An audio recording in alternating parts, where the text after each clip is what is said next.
Hey there, and welcome to the Recovery Crew podcast. Today we have Robert White. He's back, and we are going to discuss the 8th step. Made a list of all people we had harmed and became willing to make amends to them all. It's really not about saying I'm sorry or fixing anything. It's about starting to live in a healthy way with other people, healthy relationships. So this will be a good, it's a lively discussion, and we're glad you're with us. I want to throw a little shout out to one of our sponsors, wellnessfi.com. That is Mickey Carr's outfit that they pick up all of the financial things that fall off the back of the wagon for, especially for people in the wellness business. So wellnessfi.com, or actually it's Wellfi, WELLFI.com. All right. Glad you're here. Enjoy the show. Okay. There's some kind of bizarre art on the wall. There's a tricky hat and a big cushy chair. Robert has moved to his lair. There's Robert White. Welcome, brother. Hey, Doc, how you doing today? All right. Welcome back, actually. So on our previous episode, we had Robert White here, who is the CEO and founder of Any Length Sober Living and Retreat. That's not the only thing. He's got a full life otherwise, but, folks in Central Texas know that that's the go-to place to get really high accountability, but done in a mature way, sober living. And also there's a very unique men's retreat that's associated with it. So that's the main thing Robert's up to these days, and appreciate your good work, and appreciate you being on here today with us. Thank you. So on the last episode, we got the story of how Robert White, this good dude who is from a good family. Everybody raise your hand if you're from a good family. Most of us, there was some love there somewhere, but Robert for sure was. He had some pretty sharp folks who really wanted the best for him, and Robert went off the rails like some of us have, some of the rest of us, and off the rails several times, and tried to get back on many treatment programs, bouncing around and trying to get this thing, and just did not, in your own words, didn't have the willingness. Until, and then, last week we decided to take a breath and let you finish the punchline of the story. What was it that kind of made you turn the corner, and what got you here today? We're going to turn you loose on that for just a few minutes, because we want to launch into the 8th step. Which is it's a really important place about building healthy relationships, and we're going to have a conversation about that today too. Okay, so welcome again, and I'm just going to let you kind of finish that story, brother. Go for it. Absolutely. Thank you. Thanks for having me back. So I believe I ended, I was contemplating, because I'd been in and out of treatment and recovery, and participated in the 12 steps from 17 to 24. And I was in this dark place, and just a lot of negative self-talk, a lot of shame and guilt, a lot of regret of the opportunities that my family had provided for me, other people, friends, and just felt like a POS. And it was really dark, and I was, still getting high in prison, smoking K2, just really dark. And the thought that came up was, you're 24 now, you haven't done anything in life. That's all I could focus on. It's you're just going to go on another run. Recovery doesn't work, and, you'll be lucky, hopefully you won't make it till you're past 25. And so that's what the thoughts that I was sitting with is, I was open to, okay, this life is clearly not working. I'm not really running it properly. So I might just go out one more good, run, and that's it. And then as I sat in that, self-pity, shame spiral, another thought came in, and it was that's bullshit. You once again put yourself in this situation. It was no one else. You were dishonest, and you got high because you didn't get honest. You blocked yourself off from spirit. And so I was like, okay, what does that mean? It's like, go all in. Like you've experienced freedom and recovery. You have a fellowship out there. You're about to get released from prison. Like, what's stopping you from going all in? And like literally, I couldn't think of anything that would stop me. I had like certain excuses in my head that came up, but like there was really no good answer for like whenever I sincerely asked myself that question. And so on April 28th, 2012, I was released from prison, and I haven't used or drank since. And so that was my sober date. Most definitely, I was dry. I was not connected, but I had this willingness. And Well, so, sober is different than not drinking, right? yes, yeah, yeah. There's a big distinction. Abstinence is key if we're going to experience the fruitfulness of the 12, like the promises of the 12 steps. Because I have to have a clear mind and body. And so, But I mean, just not drinking. oh yeah, That's what we call dry. It's not even recommended, really, is it? right. Yeah, that's miserable. Like that's what I associated with recovery for the longest time, was like that dry feeling that I would get after a spree stopping. Like that was miserable. Yeah, Like that's what you're going to offer me in recovery? No thanks. Like I would rather continue to drink and do dope, yeah, yeah. and so I dove all in and surrounded myself with the fellowship once again. But I had this secret still about getting high in prison, and I was going to keep that to myself. It kept popping up, and I would pray for the willingness to get honest about it. I remember doing a fifth step with my sponsor, and I, got kind of honest with that. What is that? It's a lie, lying through omission. But it kept popping up, and I would pray for the willingness. I would sponsor other men. I would carry meetings out to Austin Recovery, and I was just plugged all the way back in. And I would experience moments of freedom, but it was really relief because I was still weighed down by that secret that I was holding in prison, and I felt like a fraud. Mm. Uh, and and actually, like we opened up Any Length Sober Living. And I had 1 day sober, but everyone else thought that I had a couple years from November 8, 2010. And so like throughout this process, like I would feel like a fraud. And I would continue to pray for the willingness to get honest about it. And it just never, it wouldn't come. It wouldn't come. It wouldn't come. And so I had, 6 months sober.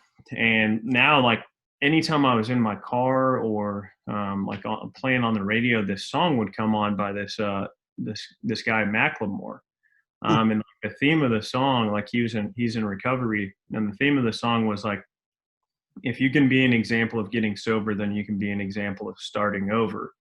And I would just turn off the radio because like now, like my mind would be chattering about like, hey, just get honest about that, Yeah. And then it would snap shut. I would push it down. And so now I've got a little over a year sober, and I'm pretty miserable.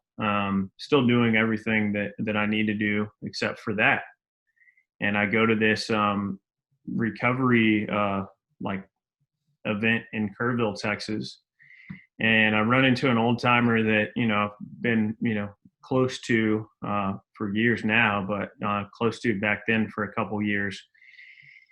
And I just like beeline straight to him, and I was like, hey, like I've been holding on to this secret, and like I can't hold it anymore. Like I don't ever want to get high again. And like I know that like if I continue to like harbor this secret, like I'm gonna either kill myself or I'm gonna get high. Mm. And so he was like, well, what's the big deal? And like it was like he invited me. Like he didn't, like there was no shame, there was no guilt. It was like laughter. It was like, what do you think? What's the worst that's gonna happen? And I would like had all these reasons. Well, like I'm a fraud. Like I've got all this guilt and shame. People are gonna judge me. And he was like, so what? Yeah. Like what is this about? Like you want to get free, right? Like you said you were willing to go to any length for victory over your addiction. And I was like, yeah, absolutely. He was like, all right, at the meeting tonight, I want you to Yeah, share. that's tough. That's a tricky position you put yourself in, naming your organization Any Length. Always. You're screwed. Yeah. Yeah. So I told him the secret, and he's like, all right, I want you to share that at the meeting tonight. And I was like, holy I shit. hate it when that happens. And so, the meeting's going on, and I'm just sitting there thinking, which is the worst thing. Oh yeah. And about 5 minutes go by, 10, 20, 25. And I was like, all right, put my hand up, shared, and got honest. And everything that my mind told me, that opposite happened. So, not only did I felt better, right? Like by getting vulnerable and transparent to my peers, but, it's more than that. Like I felt like, now obviously the weight lifted off the shoulders, but like I felt whole. Like I felt like I was experiencing the promises of the program. And even more than that, like after the meeting, several men and women came up to me and shared some secrets that they had been holding. Yeah. So like I was met with love and I was met with forgiveness. And my best friend came up to me and he said, you know what? Like I thought that you were free. I thought that you were on fire, but there's something different in your eyes. The truth will set you free is one of those really nauseating cliches, but absolutely right. It is hard. It is hard to be juggling lies to cover another lie. I mean, it really is it's a psychological weight. So the freedom is not just some airy fairy reference. It's an actual psychological freedom that we get when I'm not dragging around. Why did I just say I was going to Walgreens when I was going to CVS? What? And now I got to cover that. Yeah. Keep covering and build the lies. Yeah. That launched me. That's I went all in, for the very first time in my life. There was no for that first year was like, there was some freedom in that, but the continuation of praying for willingness.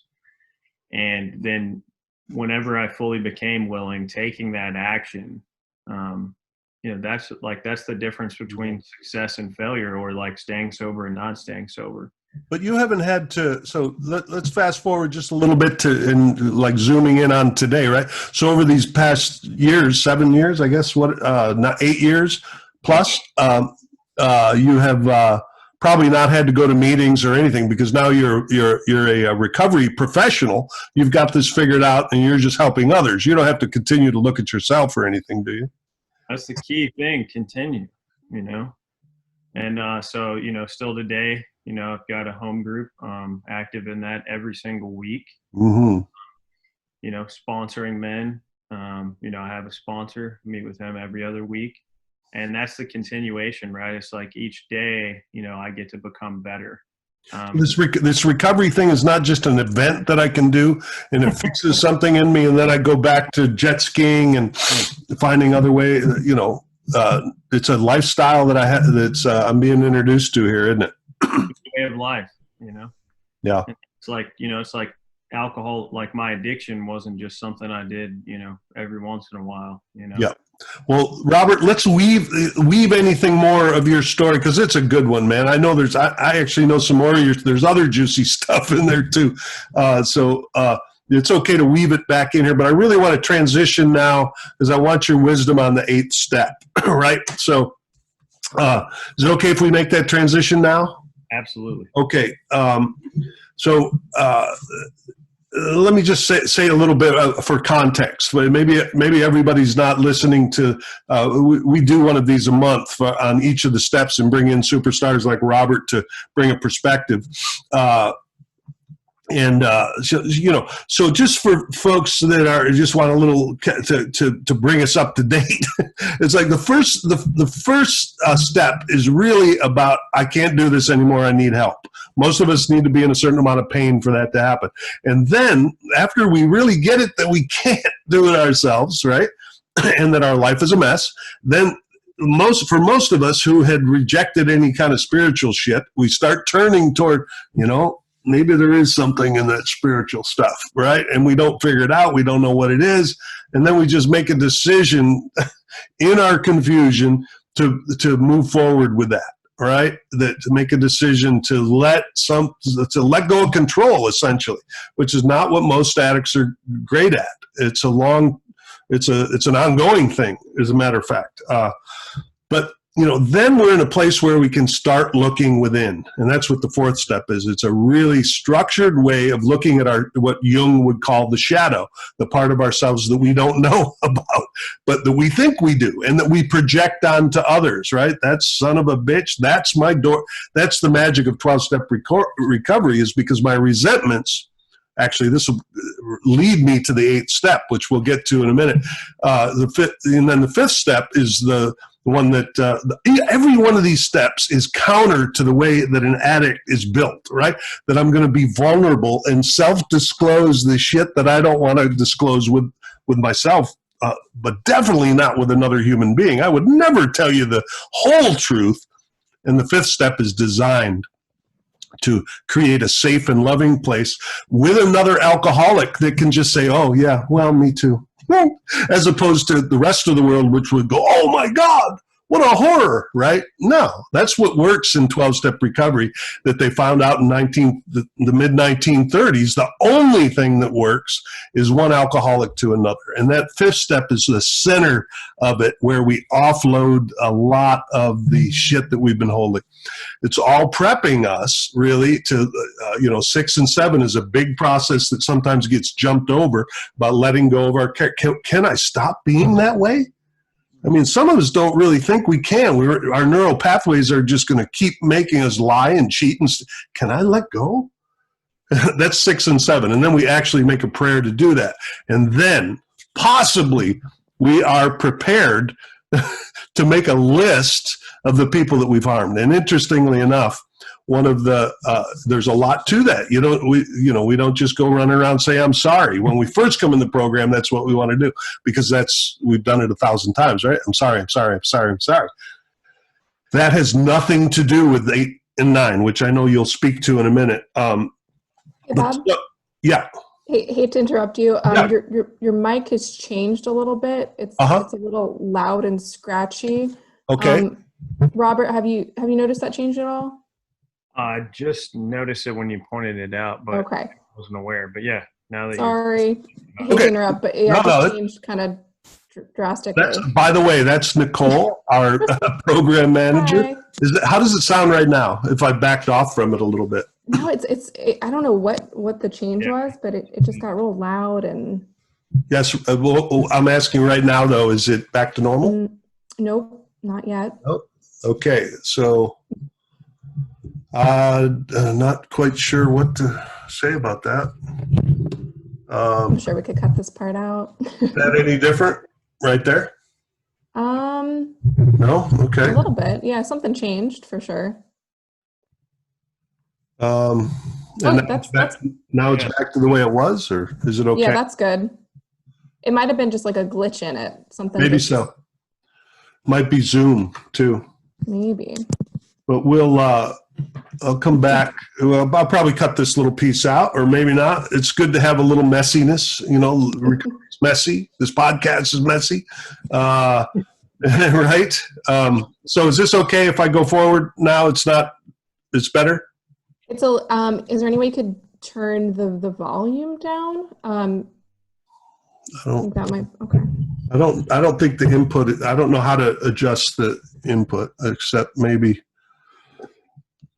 I don't know how.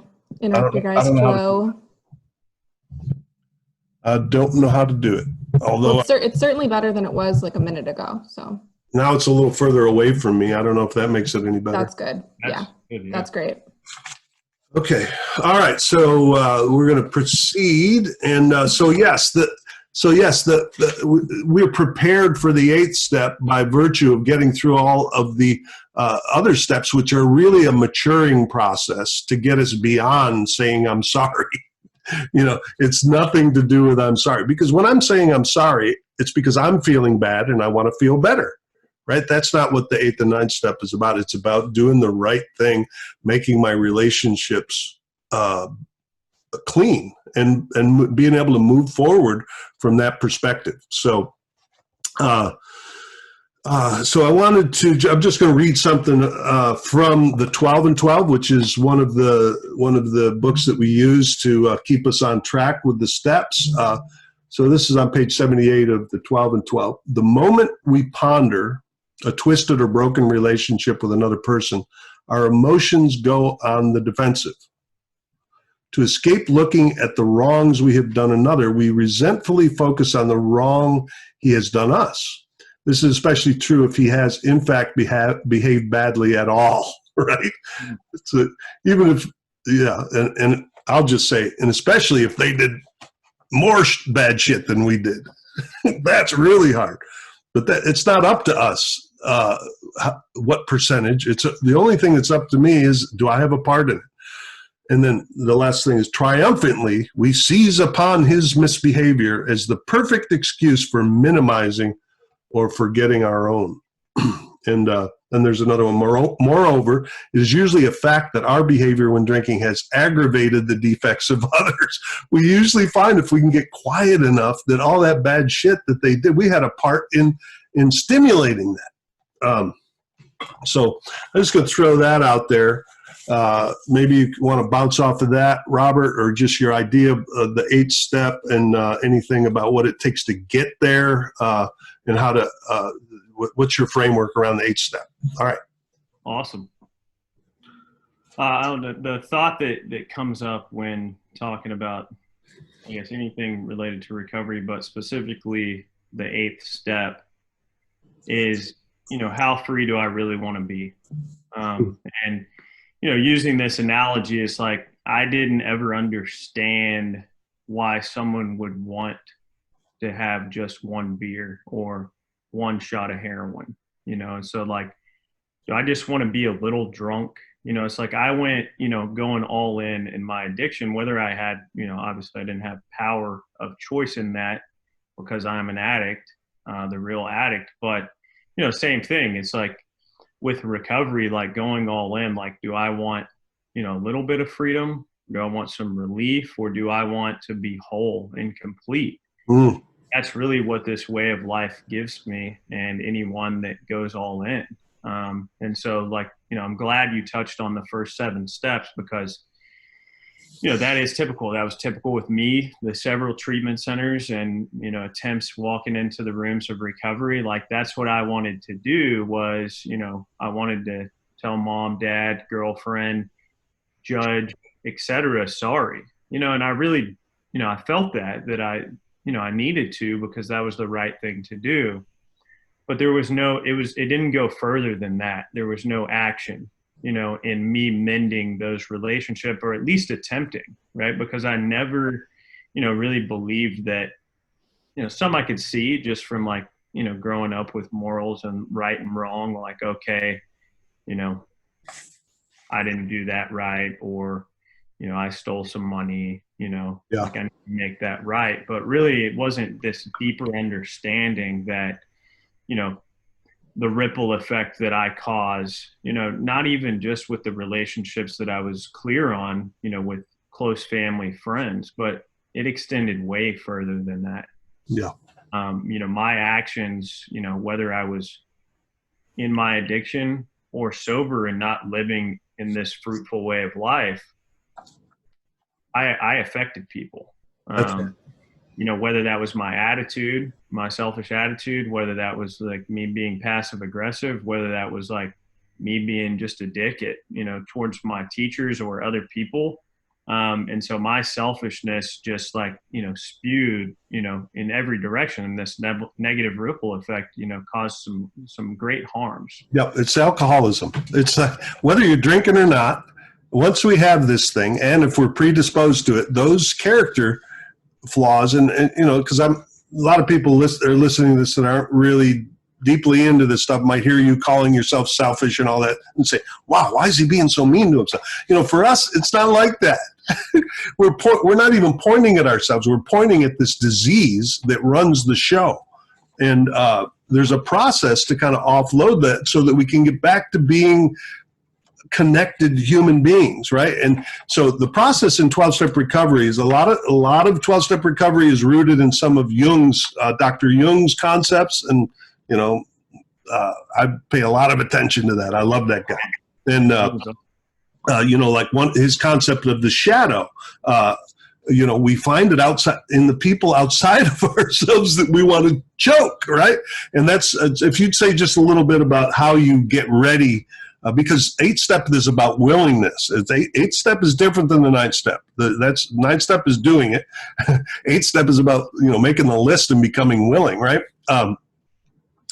There's a process that we take from the 4th step, right? That helps us to it's a flip, right? We're going to take our resentments, and so would you speak a little bit about how to prepare for the 8th and 9th step and how it's related to the 4th step? Yeah. So they essentially, they tricked me. I hate it when that happens. And it's beautifully set up because, if I knew, that, and actually they tell me several times because I'm in self, because I'm an alcoholic, like I'm just thinking about, okay, I'm going to do what my sponsor says. I'm going to do the next thing. So when I wrote inventory, that I actually came up with my 8-step list. And so actually the big book says like, hey, after I do the 7-step prayer, now speaking on steps 8 and 9, it talks about, this willingness, right? And so I take back out the list. And I may there may be some people that I wasn't resentful towards that I might add. And so now it's time to sit in some contemplation. And, anytime, even whether I'm writing inventory, if I'm writing an 8-step list, it's time for me to get quiet. Is there anyone else outside of the inventory list, the grudge list, the people that I've, been resentful towards? Is there anyone else that I've harmed? And so, I'll set a timer, or sometimes I won't set a timer at all. And I'll just sit quietly and I'll say a prayer and I'll ask God, is there anyone else that I'm not thinking of, any institution, any people, anyone from the past that, previous inventories that I left off, that I forgot about, whatever. And I'll just kind of throw that prayer, and then I'll sit, and, any names that pop up, I'll start writing them down. And then it's about willingness and some helpful tools that, some mentors of mine in the past, categorize them. Sometimes we'll have index cards or whatever, but really a simple tool is okay, I have a list of people, institutions, places, etc. And so it's I ask myself, do I know where this person or place is? Am I willing to make the amends? And or am I unwilling? And so that's helped me, and it shows me as I'm going through the 9th step, actually it shows how God works, because I end up being willing to make them all through me taking those actions and making amends. So if I know where they're at, so willing, not willing, willing, or willing, I know where they're at. Willing, I don't know where they're at. Unwilling, I know where they're at. Unwilling, I don't know where they're at. Nice. So you have a matrix that you create. Yeah. Nice. And that was just a little trick a mentor of mine showed me. And I was all right, cool. So in my head, I was I'm never going to have to make amends to these people that I'm unwilling, whether I know where they're at or don't know where they're at. But really, once I started that process, because I took action, and I put everything down, I became willing, because I saw that it's not really about, anything other than, me setting things right and listening, right? And actually, I think really, my experience with it is it's a real sincere apology with me followed up by action, right? All the other things that I said in the past, I'm kind of getting to the 9th step, but it was just for my own selfish gain, and well, that's the paradox. I love the way you're talking about that. It's so saying I'm sorry was trying to make myself feel better because I'm uncomfortable, right?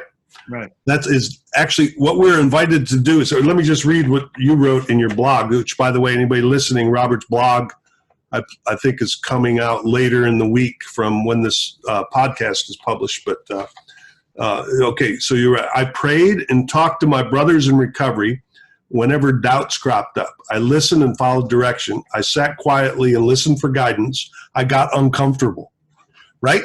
We're alcoholics. Our whole job is trying not to ever be uncomfortable, and we are the best at it. I'm sorry is a drug. It feels better for a moment. Being still and feeling uncomfortable is what this this whole step is really about. Yes? Absolutely. Yeah. I think talking on, you mentioned something else earlier that, for the perspective of the audience that aren't in recovery, right? Or are in. And, I used to think the same thing, that like 12-step recovery is very shame based. Yeah. And I've been saying with that lately too, it's like, it's actually the opposite. That uncomfortability, I definitely shame myself, but it's really about waking up and being whole and complete. And it's actually like the greatest thing. That's how I can love myself. And so like these difficult truths that I see, like while they're uncomfortable, the only shaming, that is done is by my insane mind, because it's still fighting, the ego, you talk about the ego or the shadow. So I just kind of wanted to touch on that, but it's really, yeah, cool.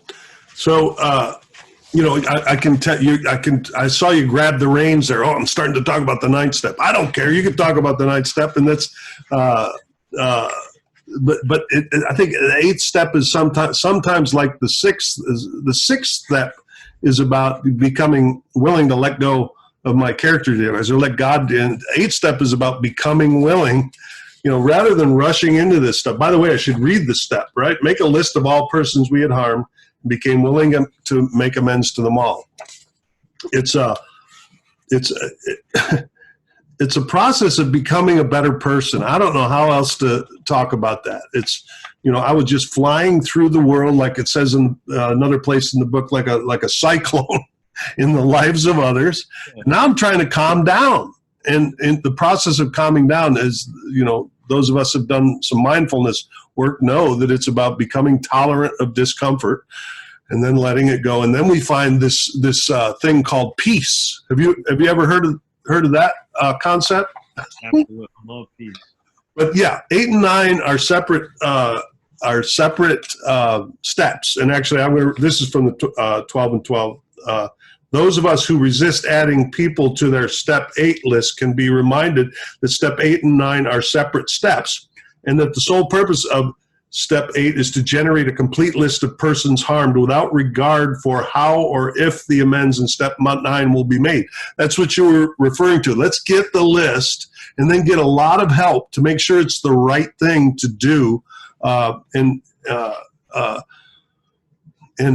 actually, out at the last resort where I consult, I know sometimes those guys have start out with a short list and get a little bit of feedback and really 80? Yeah, 80, not 80, but it's not a bad idea to have a lot of them on the list and then let it go from there and then make the real ones. So I don't know what else to talk about step 8. One of the things is that I want to emphasize here is that there are many other programs where we go back to the people in our lives and try to make it right. What other program is there? I don't know. The Catholics go in and say, hey, is it okay if I keep doing this shit now that I've come in here with you into the confessional? Wait a minute, I probably shouldn't be putting down an entire religion here, but and then, they try to live a good life, but I don't know that everybody goes back in a real methodical way to try to correct. I just think there's so many pieces to 12-step recovery that are beautiful, but it can go wrong. It can be bad theater too. We can be hurting people. So that's why you have to have a wise person that's been around for a while to help you to decide whether that's the right way to do the amends or if that's the right person to do it. Yeah? Yeah, restitution. Is key, and it's a beautiful process. I think another helpful aspect around 8 is the tornado exercise, right? If I'm having difficulty, thinking, right, like if I'm sitting there and I have this list from the 4th step, and nothing else is coming up, it's helpful. Okay, I'm the tornado, and I start with majority of those close relationships are or if they weren't, they should be on my 4-step inventory. Mm-hmm. But we can continue to spiral outward. And that'll help me, come up with names, places, institutions, what have you. So that's another helpful tool to use in this process. And, that willingness, comes up like with the doubt, is also diving into the 10th step. And it actually suggests that, suggest is a light word. It specifically says, let's see.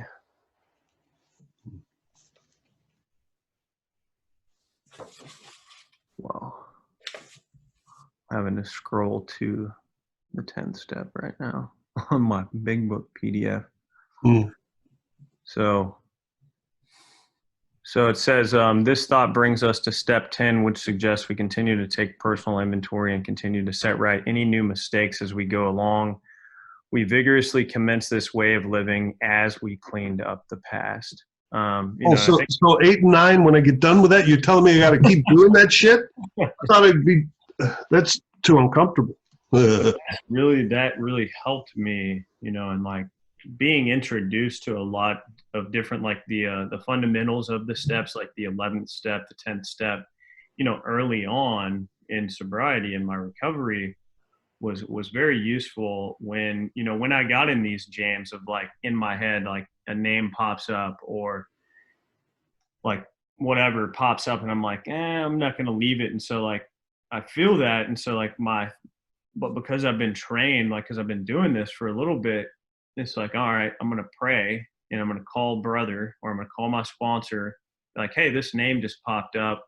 Like, I don't want to put it on my list. Like what's going on with this? Like 10th step, boom, it's another tool. Like, yeah. and I've always been told like, whether that's with the 4th step or the 8th step. And you mentioned it earlier. It's like, if a name pops into my head, write it down.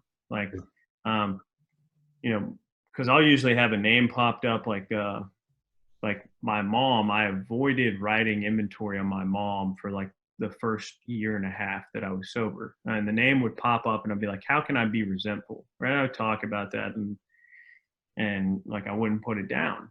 Yeah. And then eventually like I wrote inventory on it because it wasn't about like, it wasn't about like this hatred or like that she was bad. It was about me discovering how I interacted in that relationship. And that's why you write it down right there, because it's not about necessarily even being nice to her or to all these people, or we're trying to learn more about ourselves. You just said it. I didn't think I had. And then you get in there and you realize that there's unresolved things in our psyche that are keeping us from moving forward in a good way and moving forward and being of service, because we're cluttered with this stuff psychologically. That's the magic of this, right? So you didn't even think there was anything there until you got in there, and then you got to clean that out and have some freedom. Yeah, so that's the thing. It's like, why miss out on the experience? Yes. Put the names down and seek counsel. And that's the beautiful thing about having brothers and sisters and sponsor, mentors, whatever, spiritual advisors. It's like we don't have to walk through this alone, and we're not being asked to do that. And it takes practice, because we're masters of isolation. We're masters of getting it figured out ourselves. How's that working for you, Bob? Yeah. This is the brain that got me in all this shit. And my instinct is to use this brain to get it out without any input.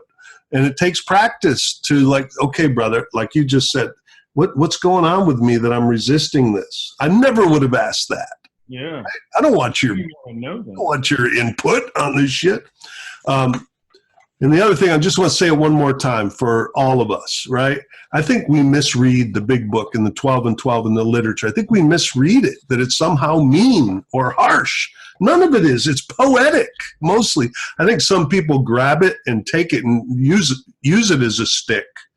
And then people from the outside think that maybe it's like that. But I've never, the literature itself and the people that I've hung out with have never. In fact, one of the things at the end of step 8, I'm going to read a little bit as we kind of transition probably today to closure.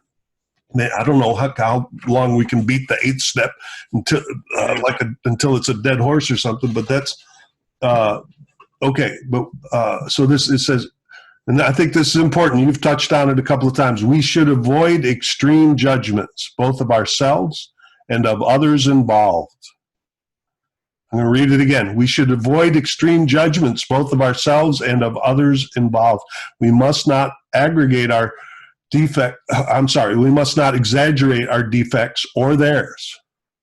A quiet, objective view will be our steadfast aim. Interesting. A bunch of alcoholics with a quiet, steadfast aim. I love that line. I want that. And it takes practice. And then the last line in the 12 and 12 is, it is the beginning of the end of isolation from our fellows and from God. Love that. I love that.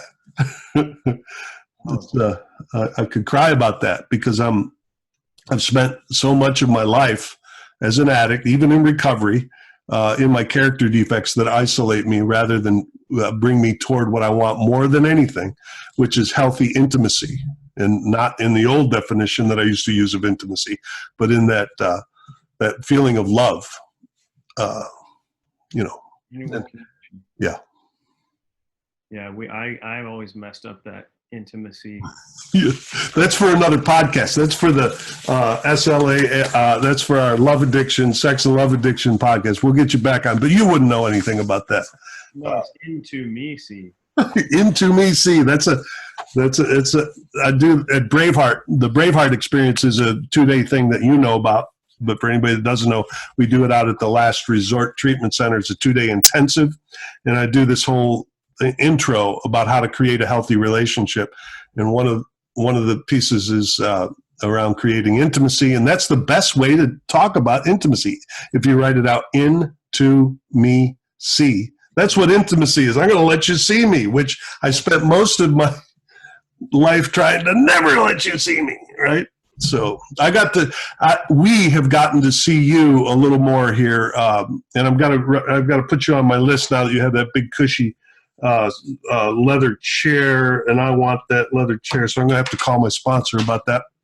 But you've been so open with us here, Robert, and taken the time to share your hard-won wisdom, really. And I think you've sought out people of wisdom, and you have used that really well and helped a lot of people. I'm going to just in public say thank you for that. Who knows? You could be selling shoes or something, but you're making a choice to help people stay alive. And really glad you were with us today. I want to make sure that everybody knows how to reach you and any length retreat, any length sober living. So go ahead and put that stuff out, will you, Robert? Yeah, so you can contact Any Length Retreat by going to our website, anylength.com. That's ANYLENGTH.com. Or you can contact us at 866-433-1992. So Any Length Retreat is located in Pflugerville, Texas, and we're a men's recovery center. And we do things a little differently. We're not, a treatment center. We're not a sober living home.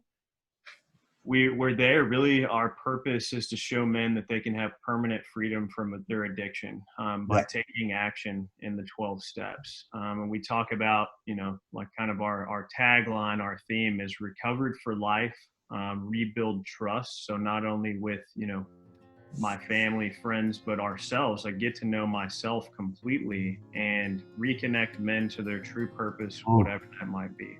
Yeah, man. That's it. Robert, you have the same issue that we have at Deep Waters, trying to explain what you're up to without using the catchwords of, in your case, sober living and a retreat. And it's, you have to kind of unpack it. So we have the same thing at Deep Waters. There's no way to not talk about it like it's an IOP. It's not. We're doing healing work and immersive 12-step recovery in combination with launching people into lives of meaning. sometimes you just have to say IOP, and although it's not in any way, but it is a 10-hour program, and a lot of the work overlaps with the same kind of work that you're doing up there. I'm glad to be allies with you.